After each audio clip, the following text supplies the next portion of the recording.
Let me be real with you about something. You got rejected. Maybe she said she wasn't ready, or she didn't feel the connection, or she just went cold and disappeared. And now you're sitting there wondering if she'll ever change her mind. Here's what most men don't realize. Women do come back after rejecting men. I've seen it happen. I've done it myself. But it's not random. And it's definitely not because you chased her or begged her to reconsider. There's a specific sequence that has to happen in her psychology. Her ego has to take a hit. She has to notice your absence. She has to see you differently than when she rejected you, and most importantly, something has to trigger the realization that she might have made a mistake.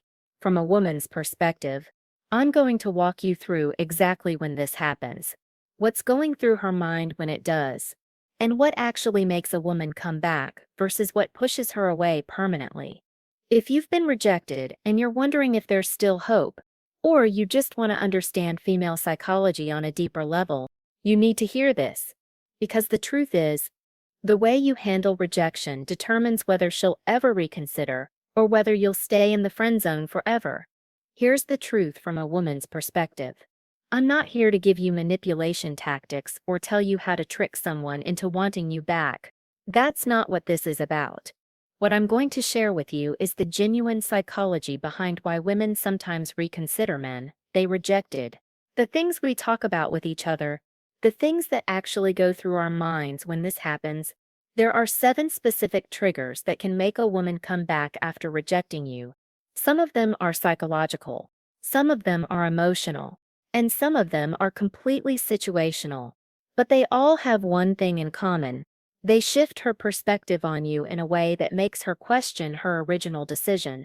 I'm going to walk you through each one, explain what's happening in her mind, and most importantly, tell you what you should and shouldn't do if you want this to happen naturally. Because the reality is, you can't force this, but you can absolutely position yourself in a way that makes it more likely, or you can destroy any chance of it happening by doing the wrong things. So let's get into it. First, you need to understand something most men miss completely. Not all rejection is actually rejection. Sometimes what looks like a no is actually a test.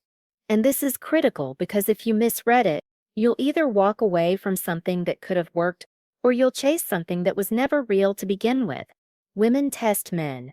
We do it consciously sometimes, unconsciously other times, and one of the most common tests is seeing how you react when we pull back or say no.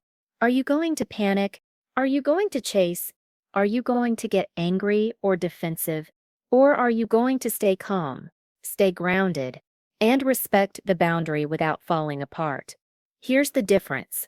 When a woman genuinely rejects you, there's a coldness to it, there's distance, and there's finality. She's not playing games. She's not checking to see if you'll fight for her. She's just done. But when a woman is testing you, there's still energy there. She might say she's not interested, but she's watching your reaction closely. She might pull back, but she's still engaging in subtle ways, still responding to your stories, still asking mutual friends about you, still keeping the door slightly open. A friend of mine admitted she did this once. She told a guy she wasn't ready for a relationship, fully expecting him to chase her, to convince her, to prove he wanted her. That's what most guys do. They double text. They ask what they did wrong. They try to negotiate. But this guy didn't. He just said, "I respect that. Take care." And he disappeared. No drama. No desperation. Just calm acceptance. And it completely threw her off. She couldn't stop thinking about it. She kept checking her phone, wondering why he wasn't reaching out. Eventually, she was the one who texted him first. That's the thing about testing. When you pass it by staying grounded, you flip the dynamic entirely. But here's what you need to know. Even when it is genuine rejection, not just a test, that doesn't mean it's permanent. Because something else can shift her perspective later. And that's what we're going to talk about next. Here's the counterintuitive truth about rejection. When you're always available, always reaching out, always showing up, your presence becomes background noise. She gets comfortable. She takes it for granted. And ironically, that comfort is what kills attraction. Because when something is always there, it stops feeling valuable. But the moment you pull back, the moment your presence disappears, something shifts in her psychology. Suddenly, there's a void, and that void makes her notice what's missing. This is basic human psychology. We don't value what we have until it's gone. Loss aversion is real. The fear of losing something, even something we didn't think we wanted, triggers a response. I'll be honest with you. I've experienced this myself. I remember this one guy. We had been on and off for a while, and honestly, I thought I had the upper hand. He was kind, patient, emotionally grounded, but I treated that like it was safe. Not exciting. I thought he'd always be there. So when I pulled back, I expected him to chase. That's what usually happens, right? But he didn't. He just went quiet. And at first, I told myself I didn't care. But then I started noticing his Instagram. He looked lighter, happier. He was out at events, traveling, hitting the gym, smiling in ways I didn't remember seeing when we were together, and I hated it. Not because I wanted him miserable, but because I suddenly realized I no longer had that hold over him. I had let a good man go. And now he was thriving without me. That absence created a shift in my mind. I started questioning everything. Was I really that forgettable? Did I matter at all? And the more time passed without him reaching out, the more I wanted to reach out to him.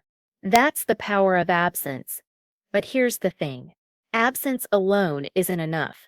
There's something else that has to happen first. Most men think it's about her heart changing. It's not. Her ego changes first. And this is crucial to understand because the ego and the heart operate on completely different timelines. When a woman rejects you, especially if she's the one who ended things or pulled back, there's usually an ego boost that comes with it. She feels in control. She feels like she made the decision. She feels like she has the power. And part of that power comes from the assumption that you'll chase her, that you'll try to convince her, that you'll show her how much you care by not letting go. That's what most men do. They double text. They ask what went wrong. They explain themselves. They try to fix it. And every time you do that, you're feeding her ego. You're confirming that she made the right choice because you're proving that you need her more than she needs you. But when you don't do that, when you just accept her decision and walk away calmly, something unexpected happens. Her ego takes a hit. Because she expected you to fight for her. She expected you to show that losing her mattered, and when you don't, it disrupts her entire internal narrative. Picture this. A woman tells a guy she's not interested. She expects him to send a follow-up text, maybe call, maybe ask for another chance, but instead, he just says, "I respect your decision. Take care." And then nothing. No reaction. No emotion. No desperation. Just calm acceptance and silence. At first, she might feel relieved. But then, slowly, the questions start. Wait, he's really okay with this. Does he not care? Did I not matter to him? Was I just another option? And that's when her ego starts to crack. Because the validation she expected, the confirmation that she was valuable enough to fight for, never came. And here's the thing. Once her ego is bruised, it opens the door for her heart to start questioning too. Because now she's not operating from a place of power anymore. She's operating from a place of uncertainty. And that's when everything starts to shift. This is the moment that changes everything for her. When she sees you genuinely happy and thriving without her. Not posting sad quotes or pictures trying to make her jealous. Not sulking or visibly broken. Just genuinely living your life, looking better, doing better, being better. And here's why this hits so hard. When a woman rejects you, part of her assumes you'll stay stuck, that you'll be sad for a while, that you'll miss her more than she misses you. But when she sees you've moved on, not just emotionally but visibly, It triggers something psychologically called loss aversion mixed with FOMO, the fear that she missed out on the best version of you. I remember seeing this with the guy I mentioned earlier. When I looked at his social media after we stopped talking, it was like looking at a completely different person. He wasn't posting about me or our relationship or anything sad. He was out with friends, traveling, hitting the gym consistently, smiling in photos in ways I didn't remember. And what killed me wasn't that he looked happy. It was that he looked happy without needing me to be. That realization is brutal for a woman's ego. Because suddenly, you're not the guy she rejected. You're the guy she let go of, right before he became his best self. And now she's wondering, what if another woman gets this version of him? What if I gave up on him right before he leveled up? What if he's better now because he's not with me? This is retroactive jealousy. She starts imagining you with someone else who gets to enjoy the upgraded version of you, the version she didn't get. And it eats at her, because in her mind, she had the option first. She could have had this, but she said no. And now it feels like she made a mistake. But here's the critical part. This only works if your growth is genuine. If you're posting things just to make her jealous, she'll see through it. If you're trying too hard to prove you're over her, it has the opposite effect. It has to be real. You have to actually be thriving, not performing. And even when she starts feeling this, even when the regret kicks in, there's still one more thing that has to happen before she actually reaches out. Women don't come back randomly. There's always a trigger moment. Something happens in her life that makes her think of you in a way she hasn't before. And this is where timing becomes everything.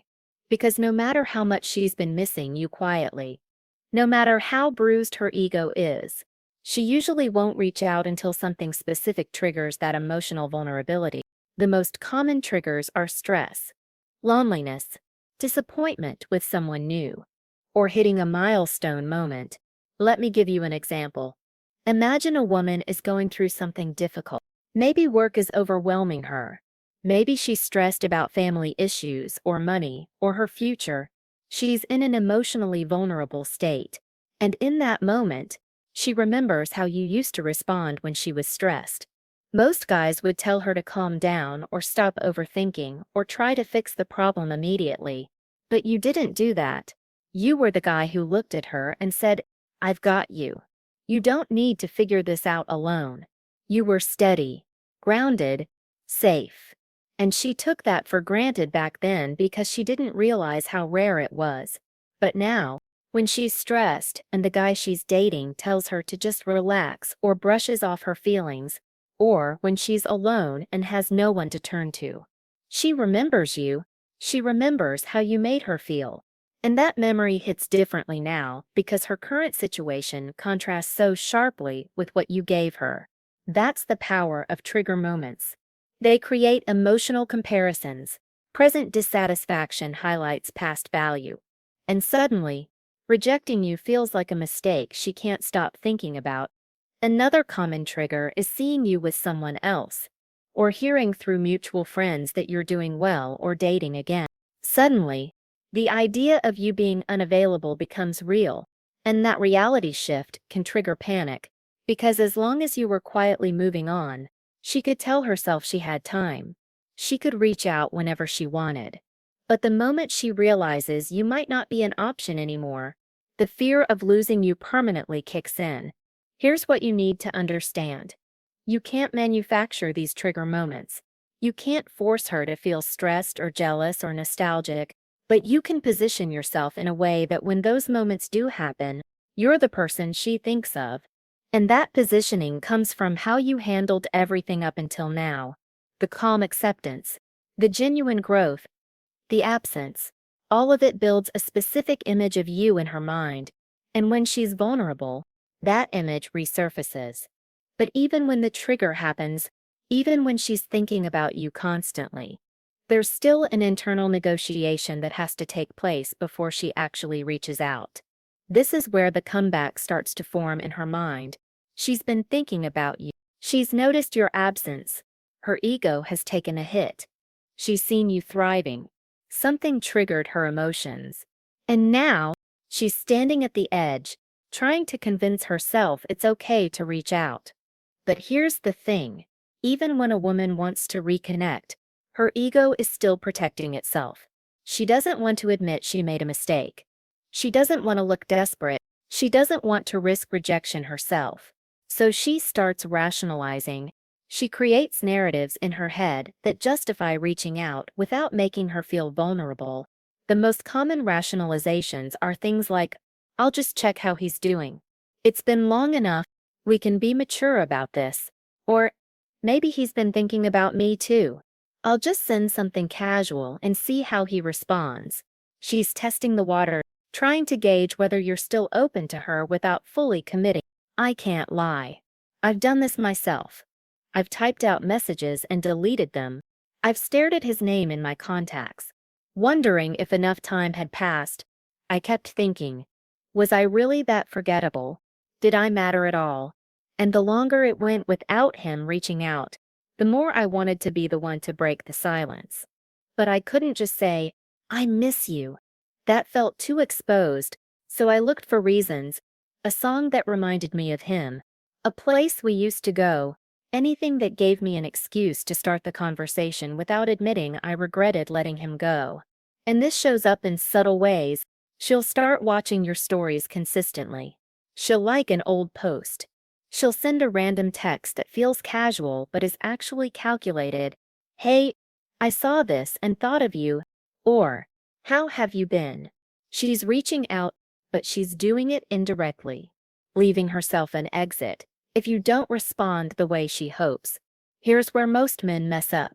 They either ignore her completely, thinking they need to keep playing hard to get, or they respond immediately with too much enthusiasm, which makes her pull back because now she has the power again.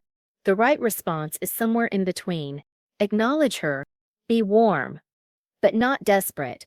Let her know you're open, but you're not waiting around. Something like, hey, I've been good, focused on myself lately. How are you? It's friendly. It shows you've moved on, but it leaves the door open without chasing. But here's the most important thing to understand. Even if she comes back, even if she reaches out, your response in that moment will determine everything that happens next. So here's what that response looks like. The comeback isn't the resolution, it's just the beginning. And how you handle it determines whether this becomes something real or whether you fall right back into the same dynamic that didn't work the first time. Here's what kills it immediately. Desperation.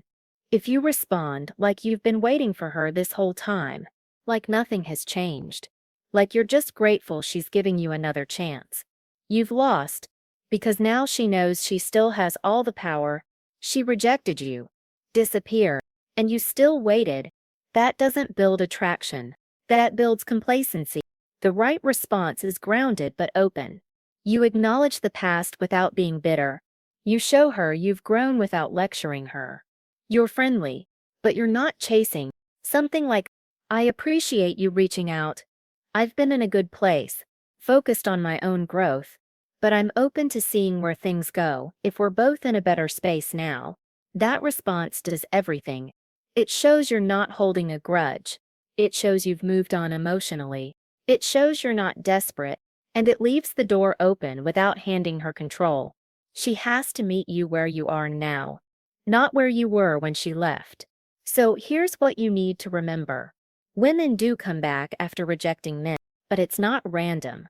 It happens when your absence creates a void, when her ego takes a hit from your non-reaction, when she sees you thriving without her, when something triggers an emotional memory, and when she finally works up the courage to reach out. And in every single one of those moments, how you responded determined whether she'd reconsider or move on permanently. But here's the truth that matters most. You don't need her to come back to win. The real win is becoming the kind of man who doesn't need her validation to feel valuable. Because whether she comes back or not, you're growing. You're building yourself. You're becoming unforgettable not because you chased or convinced, but because you stayed grounded and focused on your own work. I want to hear from you. Have you ever had a woman come back after rejecting you? What do you think triggered it? Drop your story in the comments. I'll be reading and replying because these conversations matter. And if this helped you see things differently, share it with a brother who needs to hear it. Hit subscribe for more real talk about how women actually think. That's it.